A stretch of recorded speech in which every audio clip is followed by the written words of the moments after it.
Think about it. 1. The need to belong is thought to be a fundamental human drive, similar to physical drives like hunger. When people have their need to belong satisfied, they are unlikely to pursue this drive further. Given this premise, who is more likely to call up a friend to make plans? Betty, who's been spending lots of quality time with her children lately, or Blanche, who tends to stay home by herself? So Blanche is definitely more likely to call up a friend because she's not having her social needs met.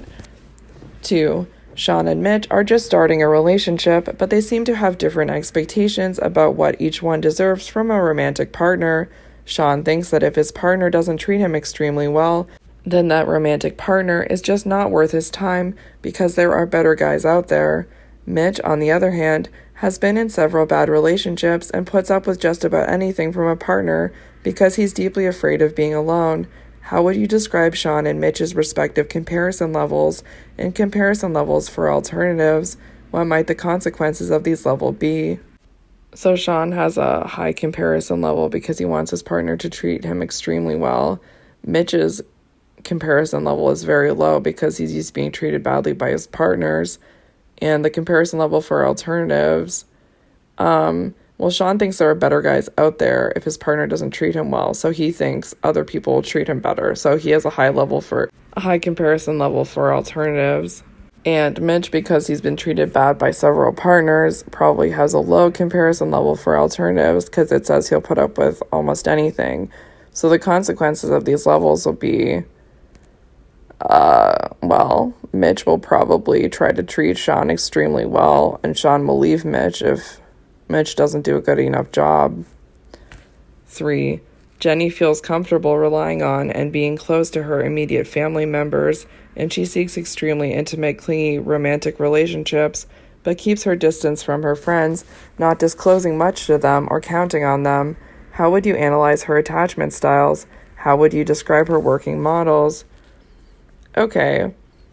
Comfortable relying on and being close to her immediate family members, securely attached with them, seeks extremely intimate, clingy, romantic relationships, anxious with her romantic partners, but keeps her distance from her friends, avoidant with her friends. So people have working models of attachment styles in their minds that would correspond to anxious, avoidant, or securely attached. 4. Robert has a crush on Marilyn, but she doesn't seem to know he exists. What can Robert do to make himself more attractive to Marilyn based on the principles of proximity and similarity? He can put himself near her so she sees him a lot. And that's the mere exposure effect will probably help. Take classes with her, like shop at the same grocery store, play the same game, have the same friends. A similarity, he can emphasize the things that are similar about them. 5. Suppose Alice wants to try an experiment about the halo effect on physical attractiveness on an online dating website. She sets up 2 profiles for herself, making the content of the profiles identical except for her picture. On one profile, she uses a beautiful photo of herself as her profile photo, but on the other profile, she uses a horrible photo of herself. How might men respond to these 2 profiles, and how might Alice be expected to respond to them in turn? So, because men like attractive women, they'll respond better to the attractive one. Though apparently there was a study that if you're too attractive as a female on a dating site, people won't respond to you because they think you're out of their league, basically. So, it depends how attractive she is. If she's decently attractive, but not like outrageously attractive, she'll get better feedback for that. How might Alice be expected to respond to them in turn? I guess they'll assume that the less attractive version of Alice will be more like subservient or try to be appealing in other ways, like more kind and intelligent, and that the more attractive version of Alice will have better social skills and be higher status. 6. How can the investment model of commitment help explain why people stay in long-term abusive relationships? How might an abusive partner manipulate the factors that contribute to commitment to make an abuse victim stay in the relationship?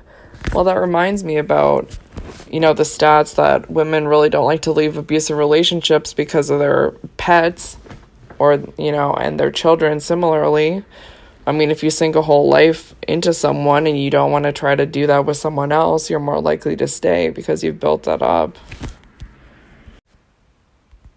Page 317, for critical thinking.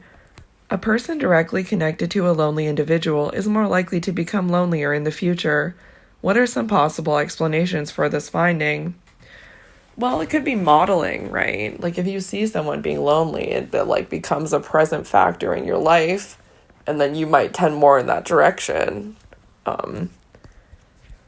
Also, they may give you advice that about being independent, not needing other people. They may tell you you're weak if you need a lot of people. They're basically a bad role model for that.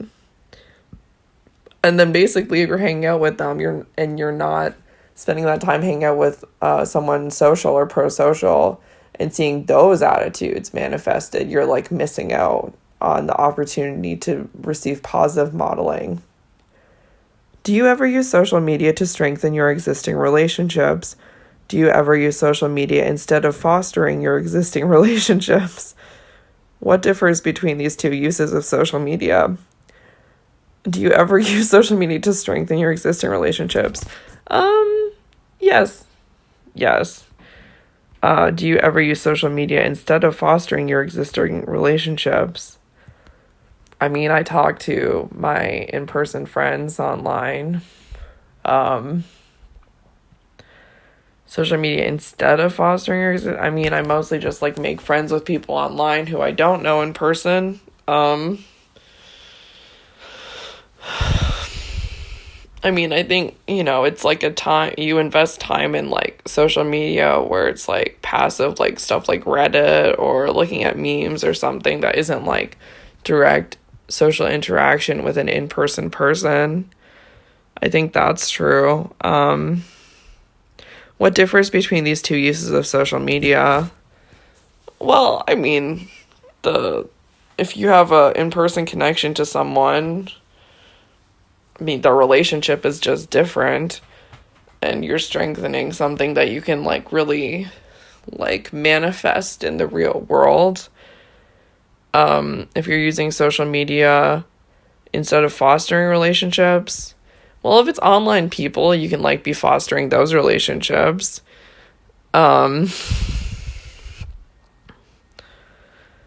If you're using social media instead of interacting with people, yeah, it's easy to passively read people's comments online, see what people are up to without any interaction between them, which is very different, active versus passive.